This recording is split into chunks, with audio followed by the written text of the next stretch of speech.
स्वागत दोस्तों, आगे चैनल करके आगे सामने होते हैं। चलेंगे सबसे पहले सबसे बड़ी घटना को बताएंगे दोस्तों, जहां पर थालापति विजय ने एक बार फिर से कर दिया जोरदार तरीके का कमाल। दोस्तों बताएंगे कैसे एक दो नहीं बल्कि तीन विधायकों ने इस्तीफा देकर थालापति विजय की पार्टी से चुनाव लड़ने का किया है ऐलान। दोस्तों बताएंगे कैसे बीजेपी सहयोगी एनडीए गठबंधन की पार्टी एआईएडीएमके के लिए अब तक का सबसे तगड़ा झटका तमिलनाडु के अंदर लगा है दोस्तों। और बताएंगे कैसे थालापति विजय पूरी तरीके से बहुमत जुटा रहे हैं दोस्तों। इसी के साथ में राहुल गांधी ने महंगाई मैन मोदी पर फिर से निशाना साधा है दोस्तों। बताएंगे क्या कुछ बोले हैं राहुल गांधी। इसी के साथ में चलेंगे एक और बड़ी खबर की तरफ, जहां पर भीषण गर्मी में देश के अलग अलग इलाकों में हो रहे पानी की किल्लत को लेकर कांग्रेस पार्टी मैदान में है दोस्तों। पहले इंदौर, इसके बाद जयपुर के अंदर कर रही है जोरदार तरीके का प्रदर्शन। और एक एक करके चलेंगे आज की सारी बड़ी खबरों की तरफ। लेकिन उससे पहले अगर आप भी मानते हैं कि थालापति विजय अगले 5 साल तक सरकार चलाएंगे, डंके की चोट पर सरकार चलाएंगे, और इसीलिए उन्होंने अपनी पार्टी के समीकरण सेट करने शुरू कर दिए हैं, तो इस वीडियो को लाइक करके लाल बटन दबाकर चैनल को सब्सक्राइब करके बेल आइकन दबाकर कमेंट बॉक्स अपनी राय जरूर लिखकर बताएगा दोस्तों। ज्यादा से ज्यादा वीडियो को शेयर कीजिएगा। चलते हैं सबसे पहले सबसे बड़ी ब्रेकिंग न्यूज अपडेट की तरफ, जहां पर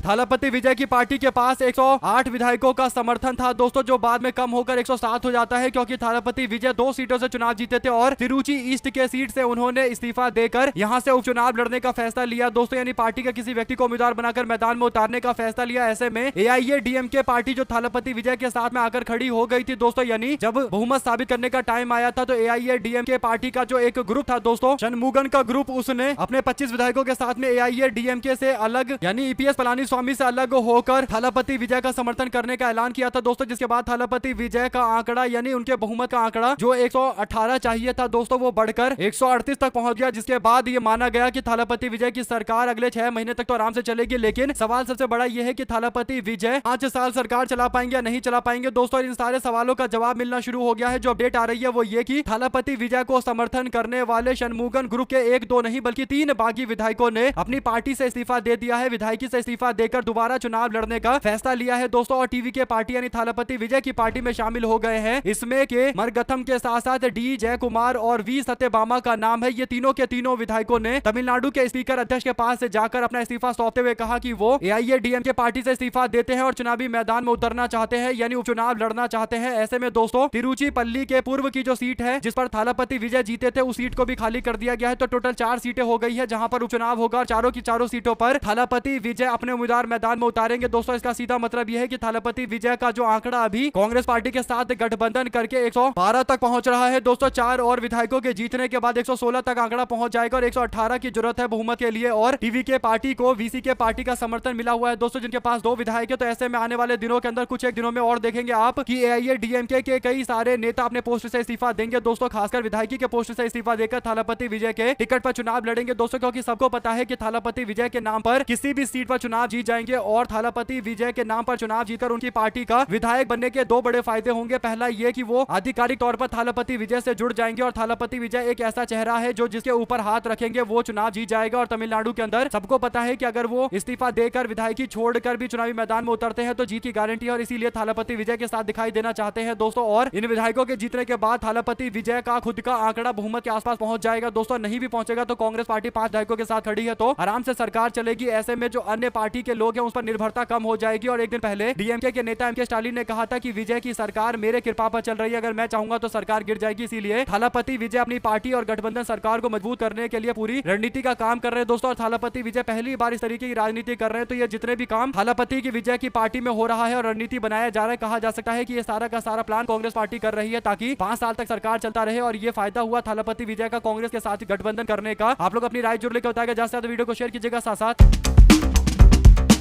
देश में पेट्रोल डीजल की कीमतों में हो रही लगातार बढ़ोतरी की बात को लेकर महंगाई की मार और तेज हो गई दोस्तों। महज 10 दिनों के अंदर तेल कंपनियों ने चौथी बार दाम बढ़ाकर आम आदमी को तगड़ा झटका दिया है दोस्तों। बता दें कि 15 मई को ईंधन के दाम में पहली बार बढ़ोतरी की गई थी और सिलसिला लगातार जारी है। पेट्रोल डीजल की बढ़ रही कीमतों को लेकर कांग्रेस पार्टी के नेता राहुल गांधी ने पहले ही देश को चेताया था कि बीजेपी के लोग अचानक से दाम नहीं बढ़ाएंगे, धीरे धीरे करके हर दिन नया डोज देंगे। और यही हो रहा है दोस्तों। 15 मई को पेट्रोल के दाम 3 रुपए और डीजल के दाम 2 रुपए 80 पैसे बढ़ा दिए जाते हैं। ऐसे ही 19 मई को 96 पैसा बढ़ा दिया जाता है, डीजल 94 पैसा बढ़ा दिया जाता है। 23 मई को 94 पैसा पेट्रोल बढ़ा दिया जाता है और डीजल 95 पैसा बढ़ा दिया जाता है। उसके बाद 25 मई को 2 रुपए 87 पैसे पेट्रोल के दाम और डीजल के दाम 2 रुपए 80 पैसे बढ़ा दिए जाते हैं। और ये लगातार जारी है दोस्तों। कांग्रेस पार्टी ने कहा कि पेट्रोल 8 रुपए बढ़ चुका है, डीजल 7 रुपए 80 पैसे बढ़ चुका है। अपने पूंजीपति मित्र को मालामाल करने के लिए भारतीय जनता पार्टी इस रणनीति पर काम कर रही है दोस्तों। जबकि आज ही की खबर यह है कि अंतरराष्ट्रीय स्तर पर पेट्रोल और डीजल के दाम कम हो चुके हैं, क्रूड ऑयल के दाम कम हो चुके हैं दोस्तों। और जब दुनिया भर के अंदर तेल की कीमतें घट रही है तो क्यों देश के अंदर तेल की कीमत नहीं घटाई जा रही है? एक सीधा सा सवाल जनता पूछ रही है। दोस्तों $98 से नीचे आ चुका है रेट, जो पहले $125-20 चल रहा था। तो ऐसे में अब जो दाम घटे हैं तो इसका फायदा जनता को कब मिलेगा, ये एक बड़ा सवाल है। अगर आप भी मानते हैं कि जब बड़ी बड़ी तेल कंपनियों को फायदा पहुंचाने का टाइम आता है तो बीजेपी के लोग सबसे ज्यादा फायदा पहुंचाते हैं और अब चुप्पी साध कर बैठे हुए हैं। दोस्तों अपनी राय जरूर लिखकर बताएगा, ज्यादा से ज्यादा वीडियो को शेयर कीजिएगा। चलते हैं एक और बड़ी खबर की तरफ, जहां पर जयपुर के अंदर भीषण गर्मी के बीच में लोगों को पानी की किल्लत झेलनी पड़ रही है और यही बड़ा कारण है कि आम जनता के साथ में कांग्रेस पार्टी ने राज्य सरकार को लेकर जबरदस्त विरोध जताया। दोस्तों मटके फोड़ फोड़ कर कांग्रेस पार्टी ने विरोध जताया और पानी की किल्लत को लेकर, पेयजल को लेकर जो समस्याएं सामने आ रही है उसे लेकर जयपुर में मटका फोड़ फोड़ कर जल भवन के सामने विरोध जताया गया है। अगर आप भी मानते हैं कि देश भर के अंदर बीजेपी खासकर जिन शहरों के अंदर ट्रिपल इंजन की सरकार चला रही है, दोस्तों चाहे इंदौर हो, जयपुर हो, जहां पर बीजेपी 30-30, 40-40 साल से ट्रिपल इंजन की सरकार चला रही है, वहां पर भी पानी बिजली की संकट इतना ज्यादा है कि गर्मियों से लोग दोगुना परेशान हो रहे हैं। दोस्तों कांग्रेस पार्टी ही विपक्ष की भूमिका निभा रही है और डटकर मुकाबला कर रही है। आप लोग इस पूरे मामले अपनी राय जरूर लिखकर बताएगा, ज्यादा से ज्यादा वीडियो को शेयर कीजिएगा। चलते हैं एक और बड़ी खबर की तरफ, जहां पर